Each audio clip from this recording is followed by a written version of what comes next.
Olá, bem-vindos ao programa Saber Direito. Meu nome é Barney Bichara, sou professor de Direito Administrativo do curso Pretório e procurador do Estado de Minas Gerais. O tema do nosso curso é a teoria dos atos administrativos. E nós vamos para a nossa segunda aula, os atributos do ato administrativo. Quero convidar todos para participarem do programa, mandem seus e-mails com perguntas, sugestões.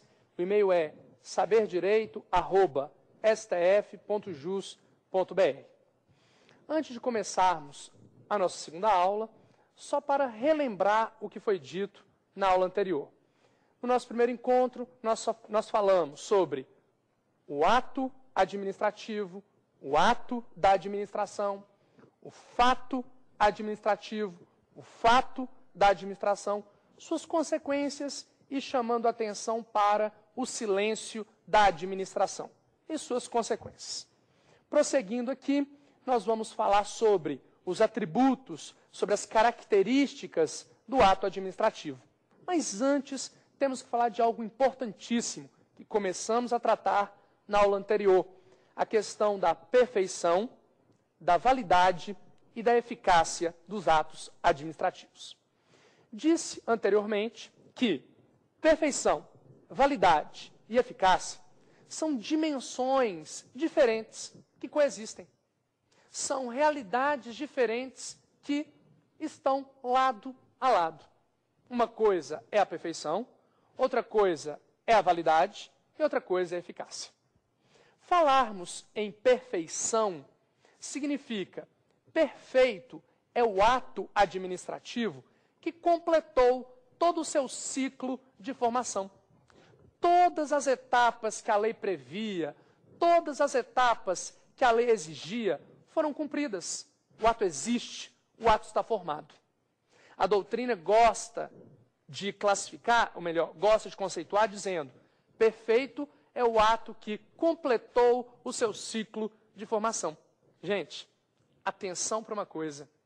Se perfeito é o ato que completou o seu ciclo de formação, imperfeito é o ato que ainda não cumpriu, é o ato que ainda não foi gestado, é o ato que ainda não está completo.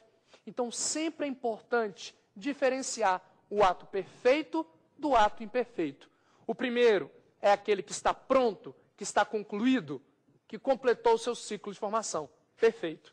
E o outro é o ato imperfeito, que não está completo. Por que isso é importantíssimo? Porque se o ato ainda não está perfeito, ele não pode produzir os seus efeitos.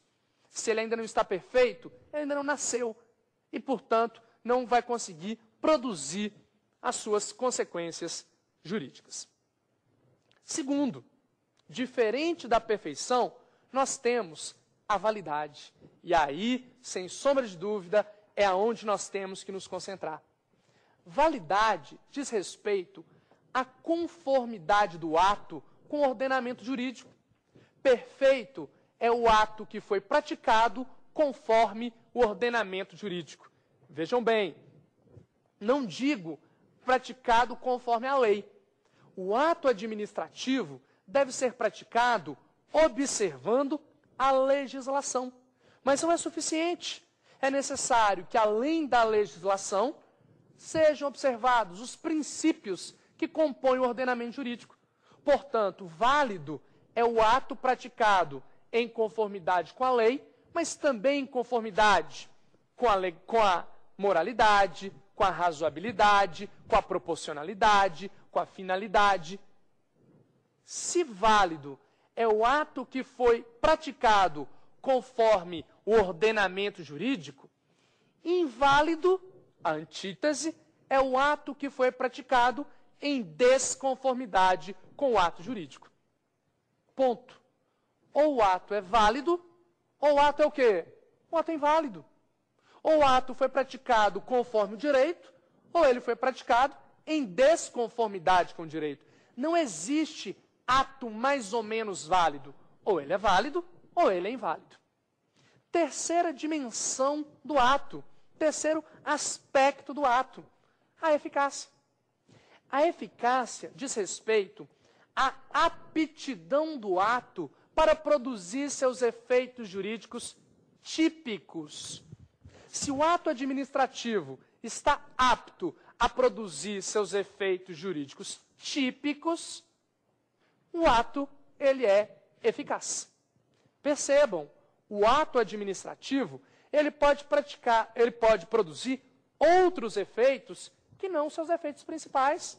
O ato administrativo pode praticar outros efeitos que não seus efeitos próprios.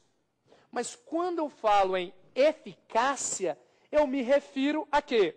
Eu me refiro ao ato que está apto, está pronto a produzir seus efeitos jurídicos típicos. Se ele produz algum direito, se ele gera alguma consequência, mas não as suas consequências típicas, próprias, aquelas previstas na lei para aquele ato, ele ainda não é eficaz. A eficácia diz respeito à aptidão do ato para produzir seus efeitos típicos. Tudo bem? Se são três dimensões distintas, perfeição, validade e eficácia, eu posso ter essas diferentes realidades ao mesmo tempo. Por exemplo, eu posso ter um ato administrativo válido, eu posso ter um ato administrativo perfeito e posso ter um ato administrativo eficaz. Se eu digo que esse ato é perfeito, foi porque ele está completo, foi porque ele cumpriu o seu ciclo de formação. Se eu digo que o ato é válido, eu digo, esse ato foi praticado em conformidade com o direito. Se eu digo que esse ato é eficaz, eu digo, ele está apto a produzir seus efeitos jurídicos típicos. Mas posso ter um ato administrativo perfeito, inválido e ineficaz. O ato existe, ele é perfeito, mas ele foi praticado em desconformidade com a lei. Então ele é perfeito, porém inválido.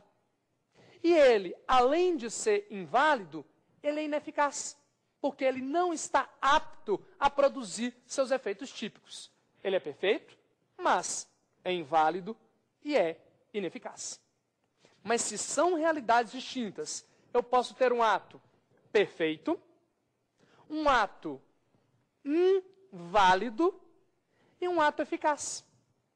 Perfeito, ele se completou. Inválido, ele foi praticado em desconformidade com o direito. E eficaz. Espera aí, eu vou ter um ato inválido e eficaz? Vou. Por quê? Porque validade é uma coisa, diz respeito à conformidade do ato ao ordenamento. E outra coisa é a eficácia, que é a aptidão do ato para produzir seus efeitos típicos. Eu posso ter um ato inválido que produz todos os seus efeitos típicos. Então, ele é inválido, porém o quê? Eficaz. Mas por quê? Porque nós vamos ver daqui a pouco. Enquanto não declarada formalmente a invalidade do ato, o ato produz todos os seus efeitos como se válido fosse.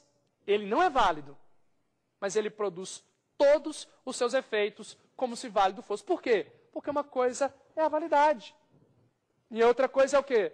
A eficácia. Podemos ter ainda uma terceira situação.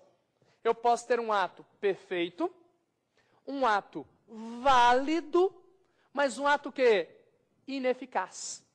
Perfeito, porque ele se completou.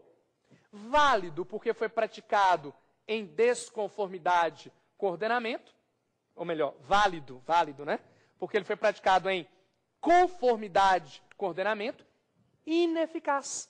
Por que ele é ineficaz? Porque, embora perfeito, embora em conformidade com a lei, ele não produz seus efeitos próprios.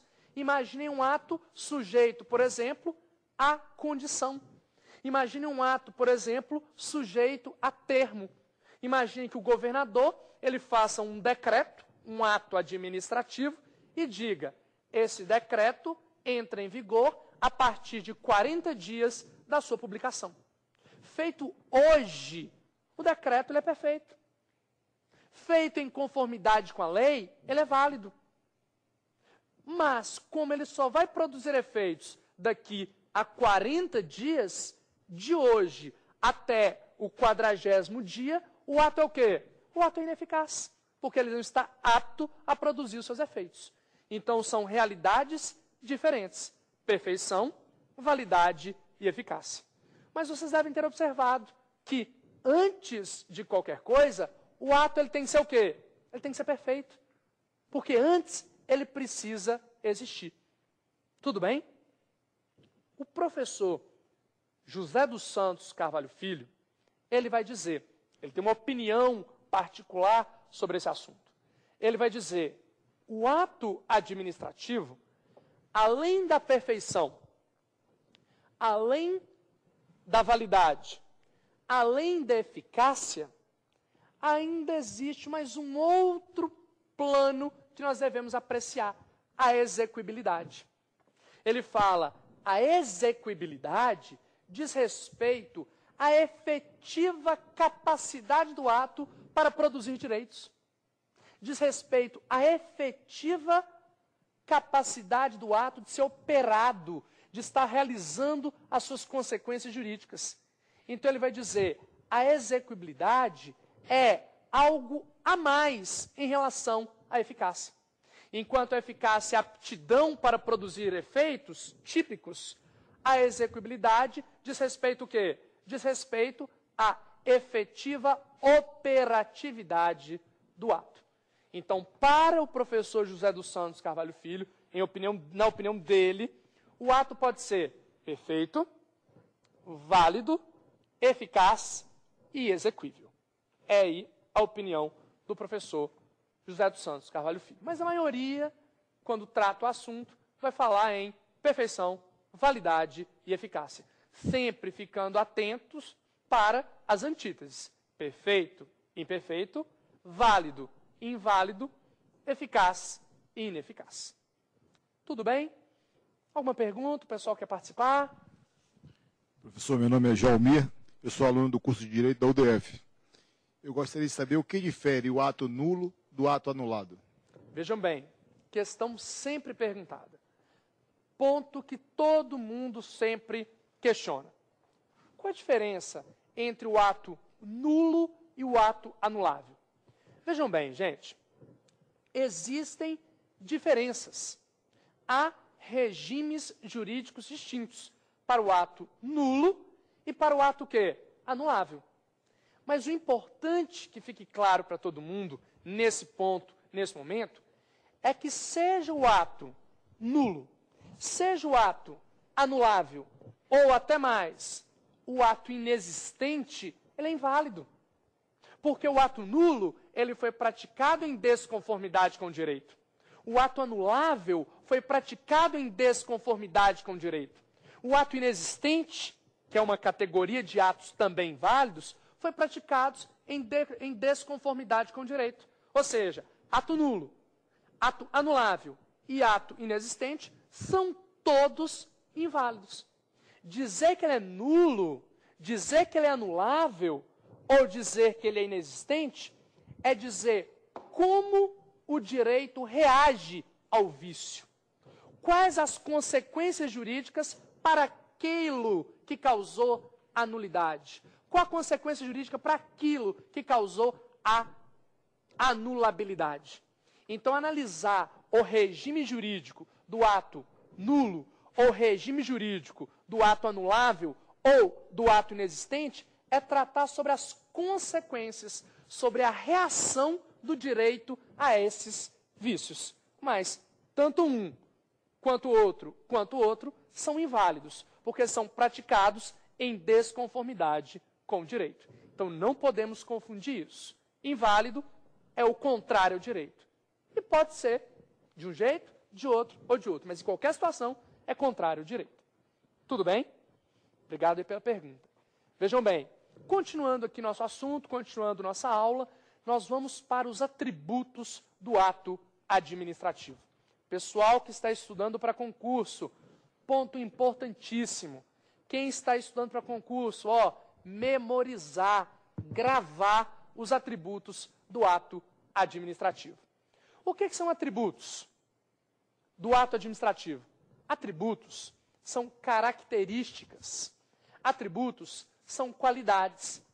Se o ato administrativo é a declaração do Estado ou de quem lhe faça as vezes, inferior à lei e para cumprir a lei, regida por normas de direito público e sujeita à apreciação do Poder Judiciário, esta declaração do Estado, ela tem características.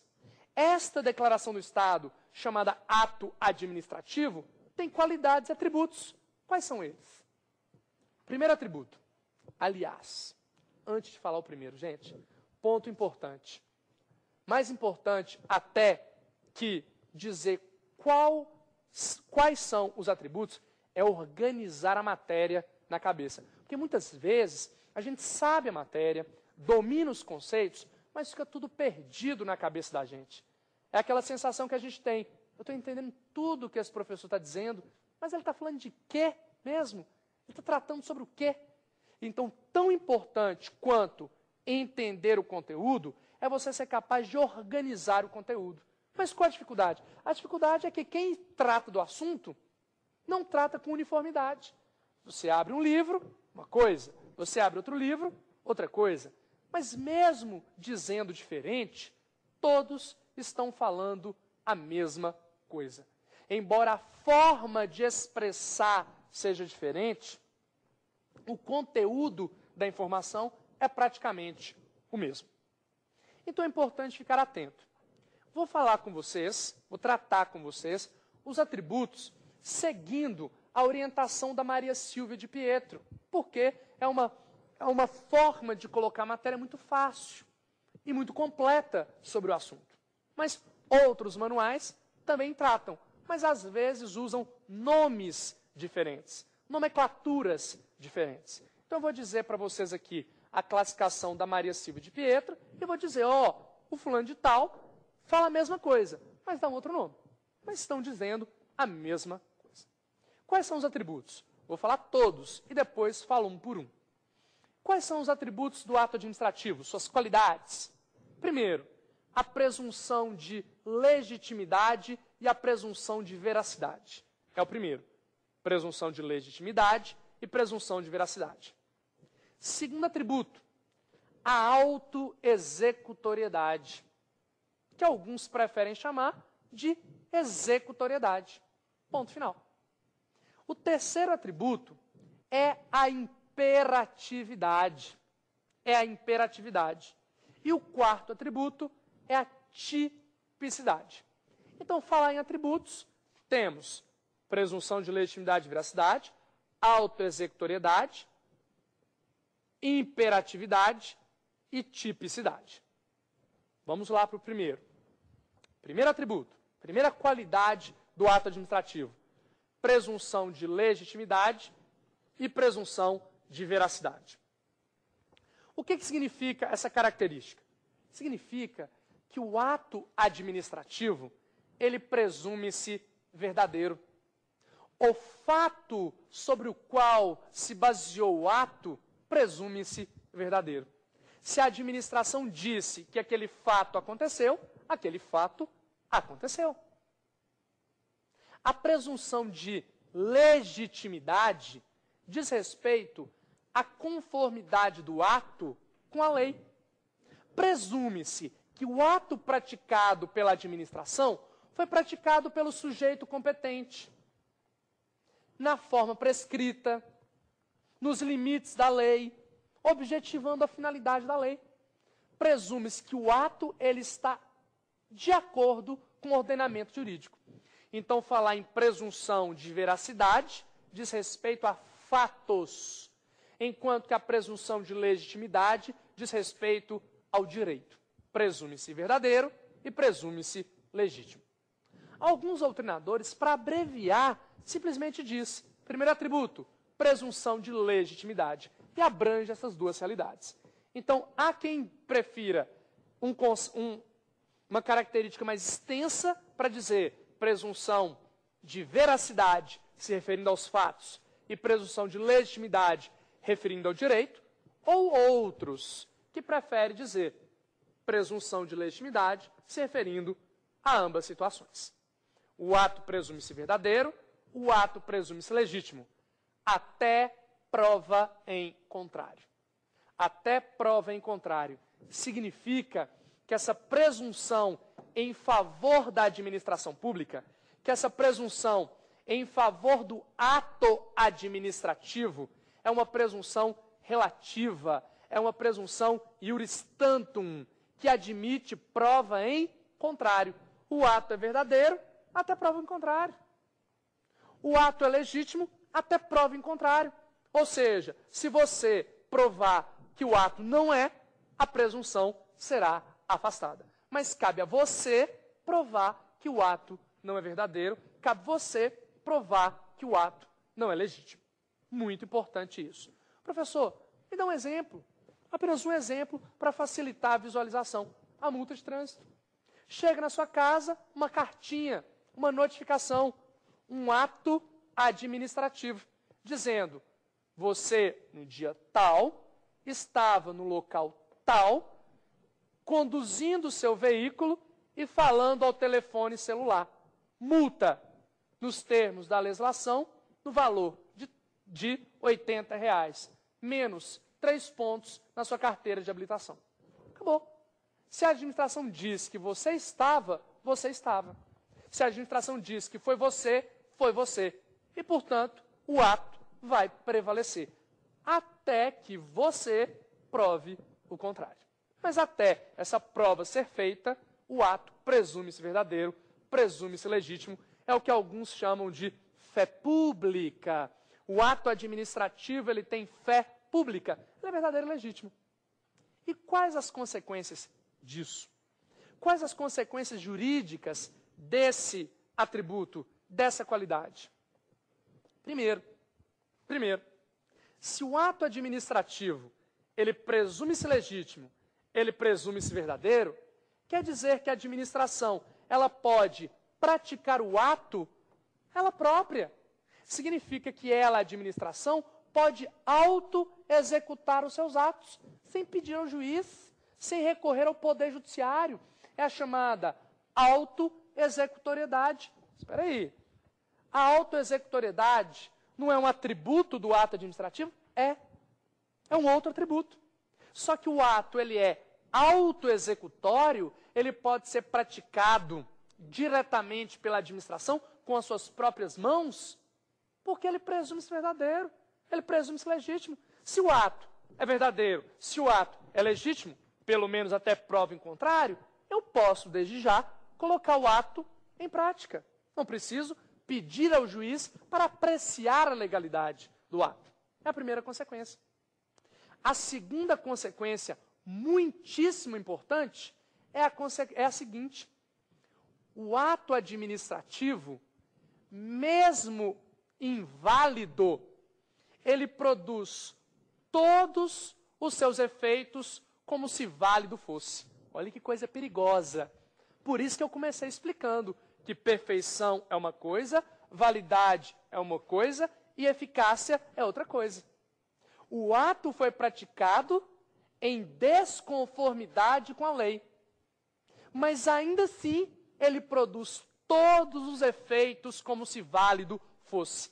Até a própria administração anular o ato, até o poder judiciário anular o ato, esse ato produzirá todos os seus efeitos como se válido fosse. Não é, mas produzirá todos os seus efeitos. Por quê? Porque ele presume-se legítimo, ele presume-se verdadeiro. Se ele tem essa presunção, ele vai desde já gerar os seus efeitos. Imaginem, eu sou um agente da vigilância sanitária, um agente público, e a lei diz que eu tenho competência para multar estabelecimentos farmacêuticos que vendam medicamentos sem o receituário previsto na lei, sem o receituário prescrito na lei. Então a lei diz: cabe ao agente da vigilância sanitária, constatando a irregularidade, venda de medicamentos sem receita, multar o estabelecimento. Ótimo. Só que eu, agente público, chego a uma farmácia, faço a fiscalização e na hora que eu chego lá, eu falo assim: não é possível, esse cara está fazendo tudo errado. Quer saber de uma coisa? Eu não vou te multar, não. Eu não vou multar o estabelecimento, não. Eu vou lacrar o estabelecimento. Eu vou determinar um ato de interdição. E o estabelecimento vai ser fechado. Ele vai ser fechado, porque eu determinei o fechamento. Percebam, a lei não me deu competência para praticar o ato de interdição. A lei me deu competência para praticar o ato quê? Multa. Praticar o ato multa. Mas eu, exorbitando minha competência, fechei o estabelecimento. O estabelecimento vai ser fechado? Vai. Vai ficar lacrado? Vai. Vai produzir os efeitos do fechamento? Vai. Até que o proprietário da farmácia peça à administração. Administração, reveja o ato. O agente só tinha competência para multar e fechou. Ou o proprietário da farmácia recorra ao Poder Judiciário e fala, juiz, o ato é inválido, quem praticou não era competente, ele tinha competência para multar e ele fechou meu estabelecimento. A própria administração, no primeiro exemplo, ou o Poder Judiciário, no segundo exemplo, vão determinar a anulação do ato administrativo. Quando o ato for anulado, aí a farmácia vai ser o quê? Reaberta. Mas até o ato ser declarado formalmente inválido pela própria administração ou pelo Poder Judiciário, ele produz todos os seus efeitos como se válido fosse. Não é, mas produz todos os seus efeitos. Por quê? Porque validade é uma coisa e eficácia é outra coisa. Essa é a segunda consequência aí desse atributo. A terceira consequência, e aí eu tenho uma certa divergência sobre o assunto, é a seguinte. A Maria Silvia de Pietro, ela vai falar o seguinte. Estão lembrados do artigo 168 do Código Civil Brasileiro? Ela vai dizer, o artigo 168 do Código Civil Brasileiro estabelece que se o ato, ou melhor, o código diz, se o negócio jurídico contiver um vício que enseja sua nulidade, pode o juiz conhecer a nulidade de ofício. Pode o juiz, ao apreciar aquele negócio jurídico, por exemplo, um contrato, o juiz, sem ninguém perguntar, vai falar, ó, tem um vício aqui, ó, um vício grave, que enseja nulidade, estou reconhecendo de ofício, anulo. O código também diz que cabe ao Ministério Público, ou melhor, que o Ministério Público pode, nos feitos em que é obrigado a agir, arguir a nulidade. Então, olha o que é que diz o Código Civil, artigo 168. Pode o MP arguir, pode o juiz de ofício conhecer do vício, se o vício ensejar uma nulidade. Mas se o vício não ensejar nulidade, ensejar anulabilidade, aí o juiz não pode, nem o MP pode. Isso está previsto no Código Civil. Ponto final. A Maria Silvia de Pietro, ao tratar do assunto, ela vai dizer, ó, esse artigo 168 do Código Civil, ele não se aplica. Por quê? Porque o ato administrativo presume-se verdadeiro. O ato administrativo presume-se legítimo. E se ele se presume legítimo e verdadeiro, ele presume para todo mundo. Então o juiz não tem que conhecer de ofício e nem o MP arguir. Só o interessado, só a pessoa interessada pode arguir o vício. Por quê? Porque o ato presume-se verdadeiro e legítimo para todo mundo. Pensando diferentemente, eu tenho o Celso Antônio Bandeira de Mello, que vai dizer, não, é exatamente isso uma das coisas que diferencia o ato nulo do ato anulável. A aplicação do artigo 168 do Código Civil. Diz o Celso Antônio, se o ato tem um vício que enseja nulidade, aplica-se um 168. Se o ato tem um vício que não enseja nulidade, o juiz não vai conhecer, o MP não vai arguir. Então, Então, nesse ponto, nós só temos que chamar atenção para isso. Eu tenho a Maria Silva dizendo, não se aplica o 168, juiz e MP arguindo e conhecendo de ofício o vício, que enseja nulidade, e temos o Celso Antônio Bandeira de Mello entendendo que, sim, é possível a aplicação do 168 aos atos administrativos. Portanto, esse atributo ele é muito, muito importante. O ato presume-se verdadeiro, o ato presume-se legítimo, até prova em contrário. Presunção iuris tantum. Presunção relativa. Perguntas? Posso prosseguir? Eu sou da faculdade UDF e a minha pergunta é a seguinte. O que fundamenta a presunção de legitimidade dos atos administrativos? Vejam bem, a pergunta é a seguinte. Por quê?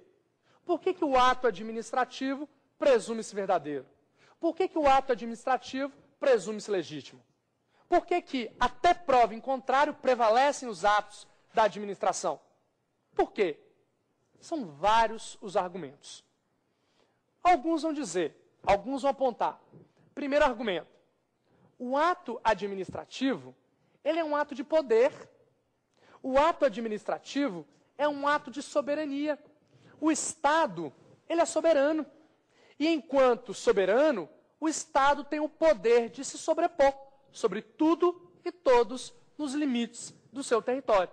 Sendo o ato administrativo expressão de uma das funções do Estado, a função administrativa, ele se impõe, ele presume-se verdadeiro e legítimo. Primeiro, é um ato de poder.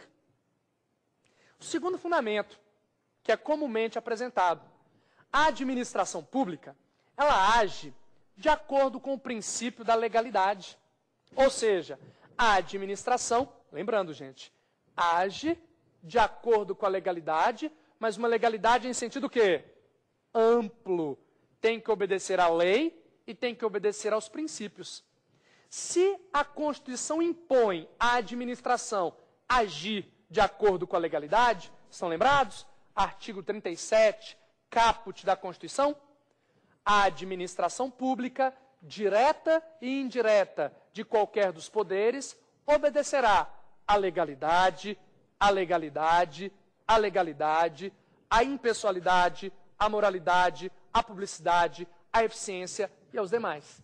Se a Constituição impõe à administração o dever de agir de acordo com a legalidade, presume-se que todos os atos que ela tenha praticado, todos os atos que ela venha praticar, sejam praticados o quê? De acordo com a lei. Terceiro argumento. Estão lembrados que vigora no Brasil o sistema inglês, também chamado de unidade de jurisdição, que significa que a lei não excluirá da apreciação do Poder Judiciário a apreciação de qualquer ato que ameace ou lese direito? Significa que o Poder Judiciário pode apreciar qualquer ato administrativo. Se o ato administrativo se sujeita a controle, se quando a administração pratica o ato, esse ato pode ser controlado, quer dizer que não tem problema. Eu conferi ao ato uma presunção de legitimidade, de veracidade. Porque se o ato eventualmente não for legal, se o ato eventualmente se basear em fatos falsos ou inexistentes, esse ato poderá ser destruído. Por que ele poderá ser destruído? Porque ele não é definitivo, porque ele se sujeita a controle. Então, esse é o terceiro argumento, o terceiro fundamento. O ato se sujeita a controle, logo, se eventualmente ele não for verdadeiro, não for legítimo, ele poderá ser destruído. E o quarto fundamento é um fundamento de ordem prática. Que fundamento é esse? É uma questão de ordem operacional. Se a administração pública precisasse provar que cada ato que ela pratica é verdadeiro, se ela tivesse que provar que cada ato que ela pratica é legítimo, a administração, o Estado, jamais conseguiria o quê? Realizar a atividade administrativa. Porque para cada ato que ela praticasse, algum cidadão falaria, não, mentira, não é verdade. Prova que é verdade. E aí a administração ficaria presa. Então, modificou-se o olhar. Não, partimos de uma presunção. Ele é verdadeiro. Se não for, você prove. Ele é legítimo. Se não for, você prove que ele não é. E aí, nós destruímos o ato. Então, é uma questão de ordem prática e operacional. Tudo bem, Débora? Então, vejam bem, são 4 fundamentos. Ato de poder, legalidade, controle e questão operacional. São essas razões que fundamentam aí a presunção reconhecida em favor dos atos administrativos. Vamos agora para o nosso segundo atributo. Lembrando, gente, atributo é a mesma coisa de qualidade. Atributo é a mesma coisa de característica.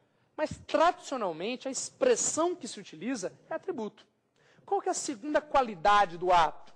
A segunda qualidade é o ato administrativo, ele é imperativo. O ato administrativo, ele é imperativo. Alguns chamam essa qualidade, a imperatividade, de coercibilidade. Imperatividade ou coercibilidade. Outros, baseados na doutrina estrangeira, baseados especialmente na doutrina italiana, vai dizer que imperatividade é a mesma coisa que poder extroverso. Expressão muito comum, expressão muito utilizada.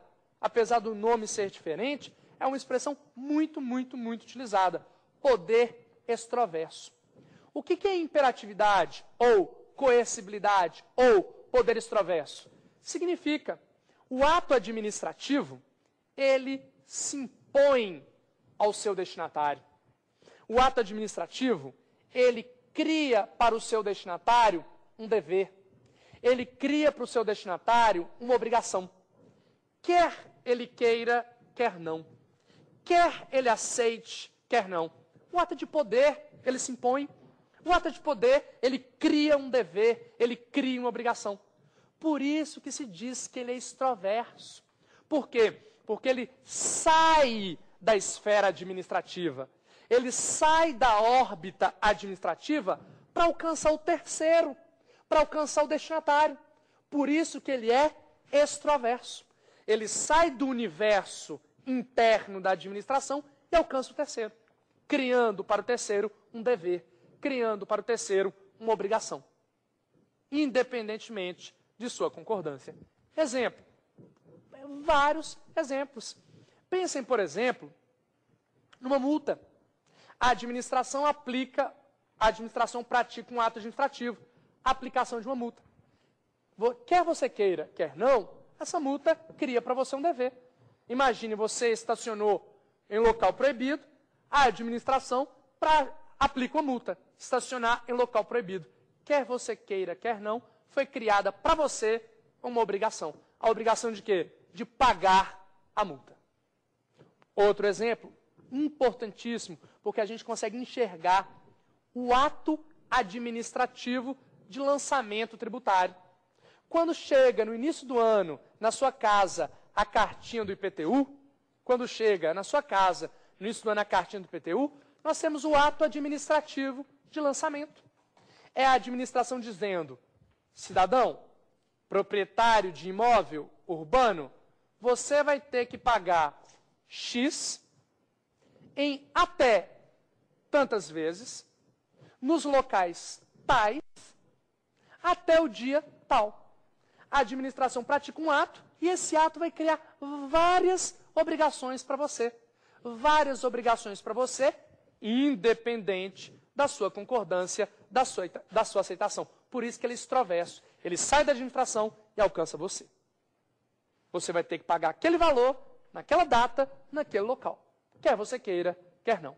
Por isso que o ato é imperativo. Perguntas? Eu gostaria de saber se todos os atos possuem esse atributo da imperatividade. Luciana, essa questão é muito importante. Não só relacionada à imperatividade, mas relacionada a todas as características do ato. Quando nós estudamos as características do ato administrativo, seus atributos, nós falamos, o ato, ele tem a característica de ser presumidamente verdadeiro e legítimo, ele tem a característica de ser imperativo, ele tem a característica de ser autoexecutório, ele tem a característica de ser típico. Mas quando se diz isso, não estamos querendo dizer que todo ato tenha essas características. Não significa dizer que todos os atos possuem essas qualidades ao mesmo tempo. O ato é como pessoas. Tem gente que é alta, tem gente que é baixa, tem gente que é feia, tem gente que é bonita, tem gente que é rica, tem gente que é pobre. Tem características. E assim é o ato. Tem ato que possui a característica de ser imperativo. Tem ato que tem a característica, tem ato que não tem a característica de ser imperativo. Tem ato que tem característica, vamos falar, da autoexecutoriedade. E temos atos que não têm essa característica. O importante, até mais do que isso, é lembrar de uma coisa.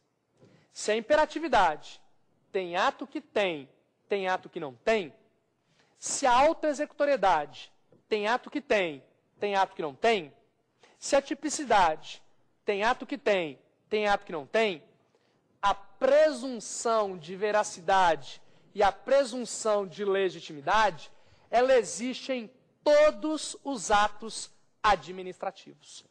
Todos. É a única característica, é o único atributo que está em todos os atos. A presunção de legitimidade e de veracidade. A sua pergunta é, e a imperatividade? Não. Tem ato que não é imperativo. O que é imperatividade? É o atributo do ato que consiste em criar obrigações para o terceiro. Tem atos que não criam. Pense em atos que, ao invés de criar obrigações, o ato crie direitos. Imagine que você quer construir a sua casa, e para construir a sua casa, você precisa praticar um ato, você precisa de um ato administrativo do poder público te licenciando, dando licença para você construir. A licença não cria para você uma obrigação.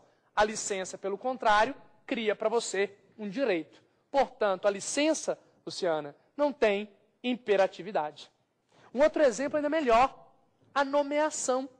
Você foi aprovada em um concurso público e foi nomeada. Nomeada pela administração, você é obrigada a tomar posse naquele cargo?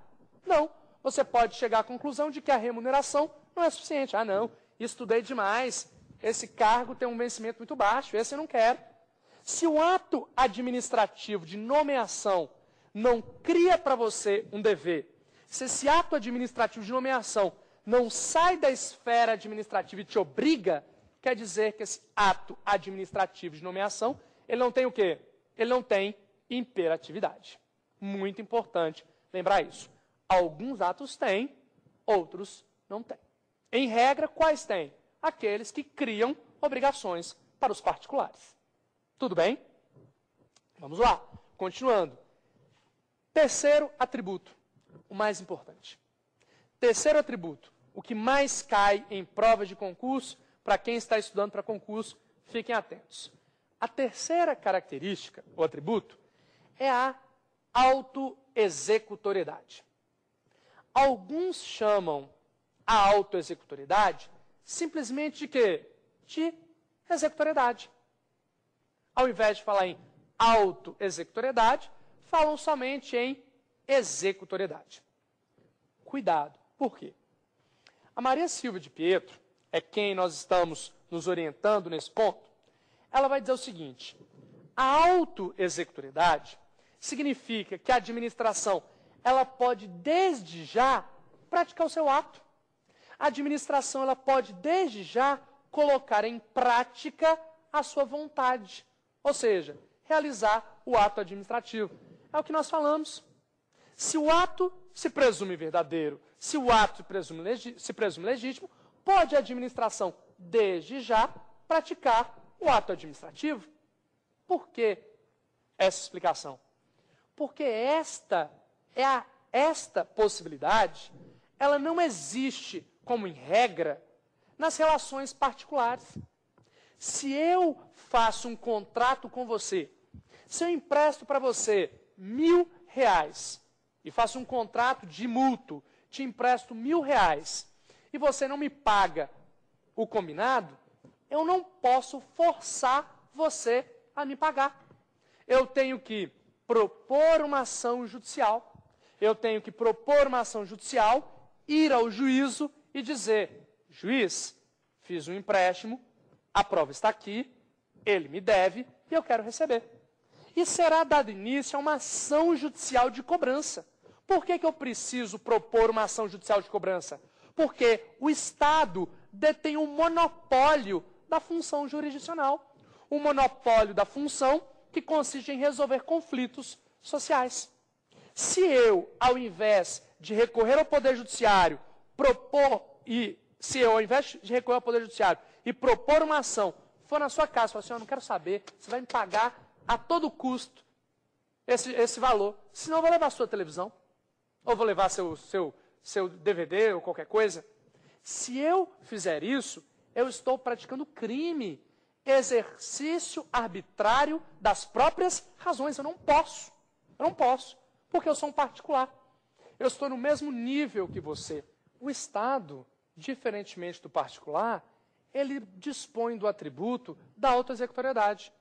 E a autoexecutoriedade é exatamente a possibilidade da administração praticar os seus atos sem recorrer ao Poder Judiciário.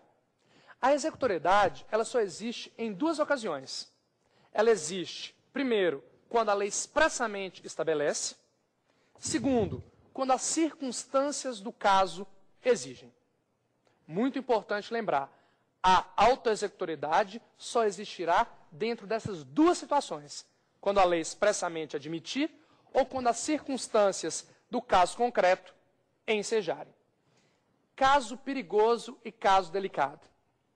A aplicação de uma multa é ato autoexecutório?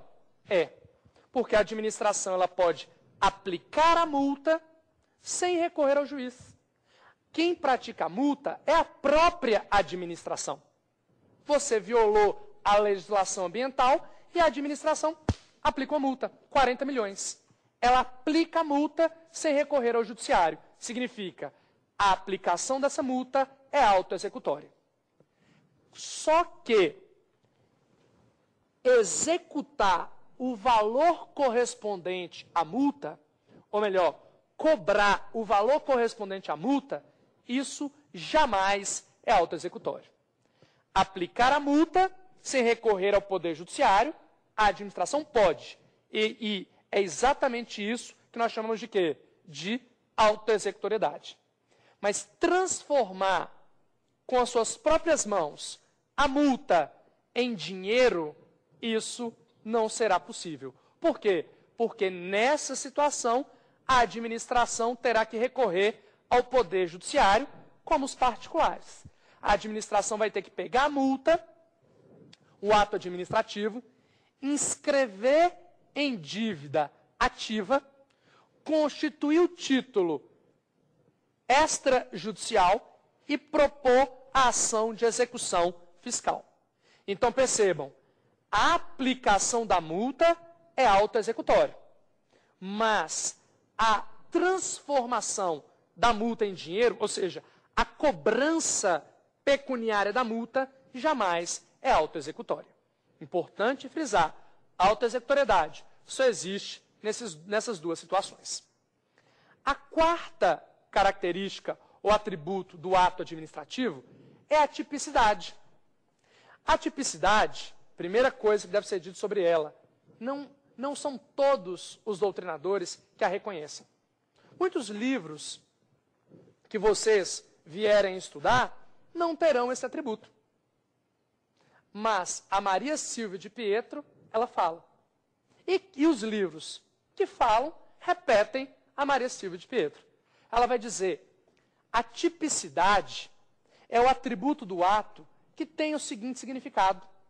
O ato administrativo corresponde a figuras jurídicas típicas, previstas na lei. Significa que o ato administrativo corresponde a figuras jurídicas pré-ordenadas pelo direito. De tal modo que, Para cada finalidade que a administração pretenda alcançar, há um ato administrativo típico.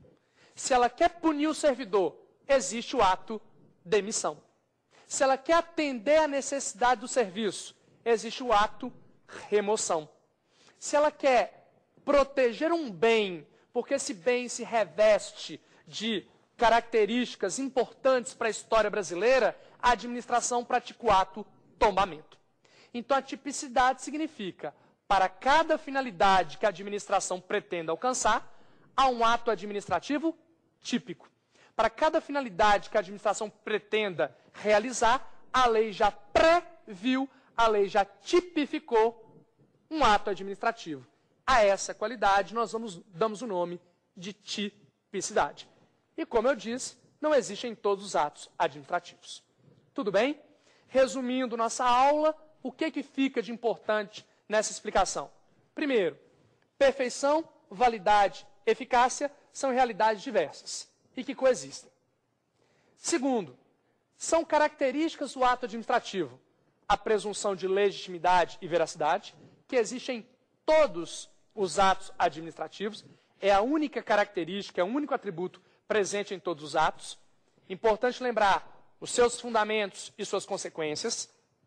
A segunda característica é a imperatividade, que significa que o ato se impõe, criando para o destinatário uma obrigação, não é todo ato que possui. Terceira característica, a autoexecutoriedade, que significa que a administração pode, por ato próprio, praticar atos administrativos sem recorrer ao Poder Judiciário, lembrando que o ato só é autoexecutório se a lei disser ou se as circunstâncias exigirem. E, por último, a tipicidade, que é um atributo apontado apenas pela Maria Silvia de Pietro, mas que é muito repetido e muito comentado, que significa o ato corresponde a figuras pré-definidas na lei. A lei já desenha, já define, já predefine o ato. E sempre que a administração quiser alcançar aquela finalidade, a administração procura na lei o ato típico para tanto. Fecha-se o resumo da nossa segunda aula.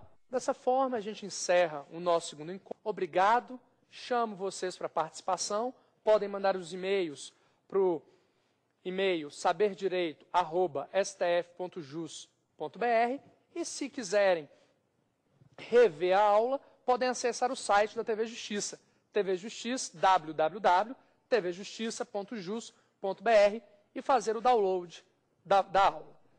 Convido vocês para a próxima aula, para o nosso próximo encontro, que tratará sobre os requisitos, ou também chamados de elementos do ato administrativo.